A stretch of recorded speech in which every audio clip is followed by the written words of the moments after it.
Hi, fifth grade champions. Today we are continuing our book, Falcon Wild. I'm really liking this book. We're kind of at a, I don't know, a frightening or cliff, more on a cliff, kind of waiting to see what will happen. She has fallen into a crevice, and her dad and brother are on the side of the road miles and miles away, and she's in the middle of nowhere. Our main character. So I think we're going to try to complete chapter 9 today. I'm beginning on page 55. Please read along. Hope you have your book. As the sun sets, the cold seeps in from the rock. My throat is flayed from calling out for help. No one is coming. The only thing that I'm aware of is Mr. Bones over there, way over in that place that I am not going to go near. It's not so awful if I give it a name. I want to cry or laugh hysterically or screech like chaos. I want to curl up and wait for my dad to come. Tears threaten, but I begin to talk to myself. Don't give in to that. You're not going to get yourself out of this mess if you give up. You are calm. You are not afraid. You are safety. There's a pile of rocks sitting at one end of the crevice. My lens slide brought part of the ridge down here with it. I try piling some of it like a stepladder to reach my pack, but I still can't. Kicking at the dirt of the floor, I wonder if I can dig and follow the fault line to a way out. But once I start to claw at the ground, I realize it's only dirt covering more rock. The entire crevice is a big rock tub. There's no hope of digging anywhere. The fact that I'm going to die of thirst with my water hanging just over my head would actually be kind of funny if it weren't so deadly serious. Deadly.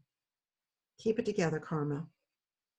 My mind has gone numb. I feel a bit off kilter, as if I'm underwater or watching this happen to someone else. The sky is deep red now. The setting sun casts loud colors across the rock. It's going to get pitch dark in here soon, and I'll be alone with Crevice Ghost, and I can't bear it. I squeeze my eyes shut, but that doesn't help, because as soon as I do, I see Dad stuck in the van, waiting. I've never felt so alone and so useless. I'm trying. I scream at the rim above me. I'm staring up at the disappearing light when I see a shadow fly by. I sit straighter, my breath catching. Please, please, please let that be what I think it is. Then I hear a distinct sound I know so well. Kick, kick, kick. Adrenaline jolts me upright.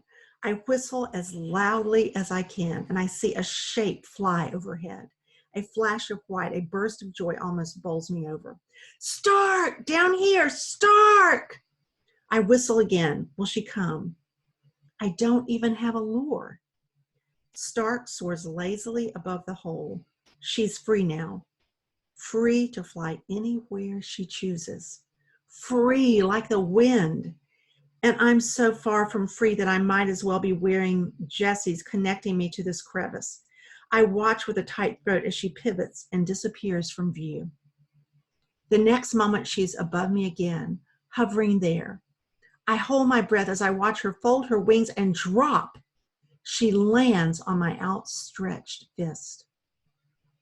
Her toes clutch carefully on my hand. There's only one layer of cotton between us, so her black talons poke through the hoodie, but they've never felt so good. The feel of them, real and sharp and alive, has a deep effect on me. The tension I've held in has cracked and a percussive fault line inside my heart. Tears perch on my lashes. I think furiously and start to shake. You came, I croak. Everything has slowed to a sharp focus. My blood pumps in my ears. I stare at the commissure at the corner of Stark's mouth, so delicate and perfect. the small notch on the end of her beak, ideal for neck snapping. I smell the dryness of the crevice and feel the ache of my arm. I can't believe it. Stark found me. She must have followed me on my trek along the road and now has come to my hand. It seems impossible, yet here she is. It's as if we've both lost out here and cling to each other, desperate for something familiar. She shakes her head and, to my delight, signals she's okay by ruffling her feathers out. Your feather is still bent, I say, but I don't have any water or crimper to fix it for you. Stark shuffles, clamping on my arm, and I bite my lip, trying not to jerk. I place her on the rock. She's come in for the night. Falcons don't fly in the dark. She's coming to keep me company down here. Thank you, I whisper. At my voice, she turns her head until she's peering upside down at me. This signature silly habit always makes me laugh. I almost think she's trying to cheer me up. Yes, I notice Mr. Bones too, I say, tilting my head sideways to look back at her. But let's not stare at him. I think he's a bit shy. She straightens and then begins to preen her feathers. The accident didn't permanently damage her, which makes the tangle of emotions inside me loosen. Stark is feeling comfortable enough to preen. I glance up at the hanging pack. I sure wish you could bring my pack to me, Stark. Just fly up there and knock it off, will you? That's all it needs, just a tap. Wouldn't that be a cool trick? We need to start training you to do helpful things like that. I talk to her like we'll always be together, like we're not in the middle of nowhere. Stark rubs her beak on the rock beside her.